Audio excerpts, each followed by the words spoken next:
Welcome to Burlap Teachers. Enjoy the video. In this video, I will explain how to add bloom effects in Blender. Bloom is a beautiful post-processing effect that creates a soft, diffused glow around bright areas in your scene, making your renders more visually appealing and realistic. Unlike older versions, recent Blender updates require using the compositor for this effect. First, make sure you have some emissive objects or very bright reflections in your scene to see the bloom clearly.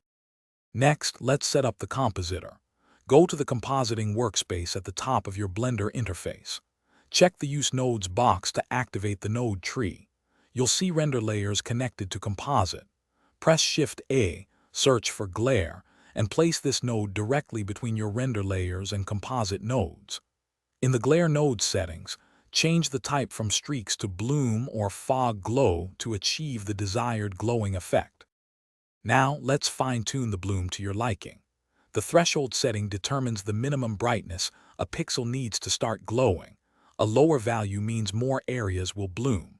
The size parameter controls how far the glow spreads from the bright sources, ranging from 1 to 9. Experiment with the mix value to blend the bloom with your original render, from 0 for no bloom to 1 for full effect. You can also adjust the quality setting for smoother results.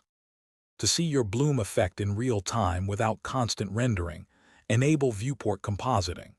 In your three-dimensional viewport, click the drop-down arrow next to the shading options. Under the compositor section, select Always to see the effect constantly, or Camera to view it only through your active camera. This compositor-based bloom method works seamlessly with both the Eevee and Cycles render engines, giving you consistent results across your projects. Enjoy adding that extra visual flair.